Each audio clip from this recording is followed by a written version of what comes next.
Hello everyone, we were talking about mineral nutrition and we have discussed about macro elements which are 9 in number, and today we will be discussing about micro elements which are 8 in number. First is iron. See, iron is absorbed as ferric form. Plants में ये किस form में होता है? Ferric ion की form में. But अगर हम देखें कि ये फंक्शनल किस फॉर्म में होता है प्लांट्स में, देन फेरस फॉर्म में. Functional in ferrous form but it is absorbed in ferric form. Iron का रोल कहाँ पर है? देखिए, आयरन का रोल आपको ये इन प्रोसेस में याद रखना है कि it is important in cell division, respiration, electron transport system. देखिए, इलेक्ट्रॉन ट्रांसपोर्ट सिस्टम में आप याद कीजिए कि इसमें क्या होता है कि जो साइटोक्रोम से इलेक्ट्रॉन ट्रांसफ़र होता है. साइटोक्रोम एक ऐसा हम कहेंगे कि जो पिगमेंट है जो आयरन कंटेनिंग है. क्लियर? यानी इस तरह का ये कोएंजाइम है जो आयरन कंटेनिंग है. तो इलेक्ट्रॉन ट्रांसपोर्ट सिस्टम साइटोक्रोम के बिना पॉसिबल नहीं है, और साइटोक्रोम एक आयरन कंटेनिंग कंपाउंड है. सेल डिवीज़न में भी, रेस्पायरेशन में भी. अगर जो आयरन की डेफिशिएंसी हो जाती है तो हमें पता है कि ये प्रोसेस जो है वो क्या हो जाएंगी, या तो स्लो हो जाएंगी या फिर स्टॉप हो जाएंगी. तो फर्स्ट है chlorosis in young leaves. Chlorosis होगा, बट यहाँ पे कौन सी लीव्स में होगा? यंग लीव्स में क्लोरोसिस होना स्टार्ट हो जाएगा. Photosynthesis, respiration gets slow. Cell division will be stopped because cell division में इसका रोल इम्पोर्टेंट है. और ये प्रोसेस स्टॉप होने से, यानी ये मेटाबॉलिक प्रोसेस स्टॉप होने से प्लांट की ग्रोथ भी क्या हो जाएगी? स्टॉप हो जाएगी. क्लियर? अब बात करते हैं बोरोन. आयरन के बाद में जो माइक्रो एलिमेंट है वो है बोरोन.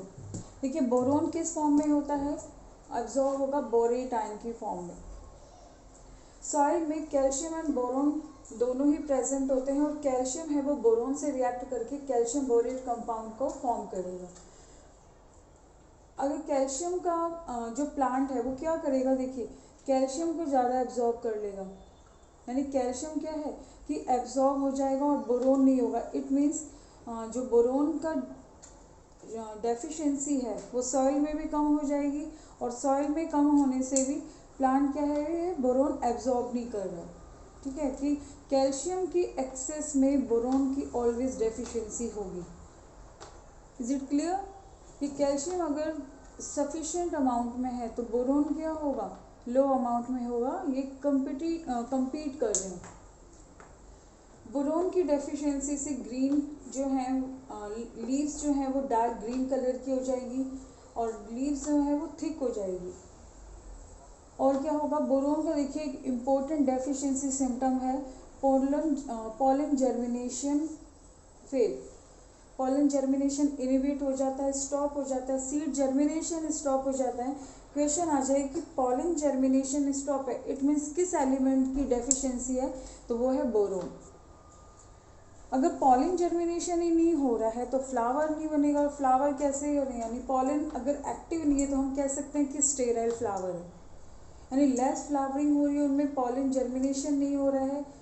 और अगर हो भी रहा है, फ्लावरिंग हो भी रही है, तो वो कैसे हैं? स्टेराइल इन नेचर, बिकॉज उसमें मेल जो पार्ट है वो क्या है? इनएक्टिव हो गया. और स्टोरेज टिश्यू भी क्या हो रहे हैं? डीजनरेट हो रहे हैं, डैमेज हो रहे हैं. आयरन एंड बोरोन जो है ये मैक्रो एंड माइक्रो दोनों में इस कैटेगरी में आते हैं. तो they are called as intermediate element because they are important. और इनका जो अमाउंट है, क्वांटिटी है, वो माइक्रो से हम कहेंगे कि थोड़ी ज़्यादा है और मैक्रो से कम है, तो इसलिए इसे कहते हैं इंटरमीडिएट एलिमेंट्स. अब पढ़ते हैं next element. Third micro element is manganese. Plant absorb manganese in the form of manganese ion, and manganese is activator of several enzymes in respiration and photosynthesis. कि ये क्या करता है कि एक्टिवेट करता है एंजाइम्स को, और एंजाइम्स एक्टिवेट नहीं होंगे तो respiration and photosynthesis process impossible है होना. एंड इसका जो डिफाइंड रोल देखिए मैग्नीज का, तो it is used in photolysis of water. यानी फोटोलाइसिस किसका हो रहा है? At the time of photosynthesis water का फोटोलाइसिस यानी लाइसिस हो रहा है और ऑक्सीजन रिलीज होती है बिकॉज ऑफ मैग्नीज। मैग्नीज से डेफिशिएंसी जो सिम्टम्स हैं कि इनके जो वेन्स लीव्स में क्या होगी, वेन्स ब्राउन हो जाएगी अगर मैग्नीज का जो अमाउंट है प्लांट में डेफिशिएंट है। Leaves become yellow brown and young and old leave show chlorosis, यानी इसमें पूरा का पूरा जो इफेक्ट आ रहा है वो लीव्स पर आ रहा है कि वेन्स ब्राउन हो गई है, लीव्स येलो हो गई हैं, और ये जो लीव्स येलो हो रही हैं यानी क्लोरोसिस हो रहा है, ये यंग एंड ओल्ड लीव्स दोनों में हो रहा है। तो ये था मैग्नीज के डेफिशिएंसी सिम्टम। अब बात करते हैं जिंक की। देखिए प्लांट जो एब्जॉर्ब कर रहे हैं जिंक को in the form of zinc ion, and zinc is component of enzymes, several enzymes, but mainly है कार्बोक्सिलेज एंजाइम। कार्बोक्सिलेज एंजाइम का रोल क्या है, CO2 ऐड करना।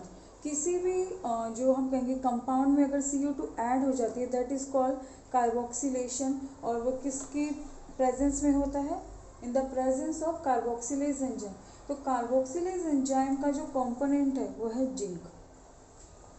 लास्ट चैप्टर में हार्मोन्स के टाइम पर हमने पढ़ा था कि जो ऑक्सिन है, ऑक्सिन में क्या हो रहा है कि उसका सिंथेसिस के लिए कौन सा एलिमेंट इम्पोर्टेंट है, वो है जिंक।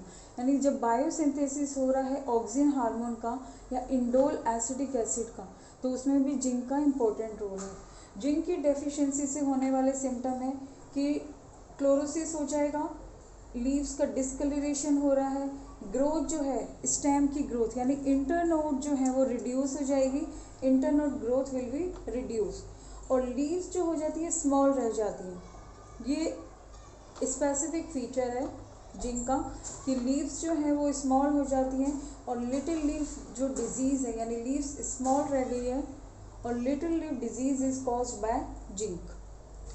अगर क्वेश्चन आ जाए तो ये इसका हो गया स्पेसिफिक फीचर।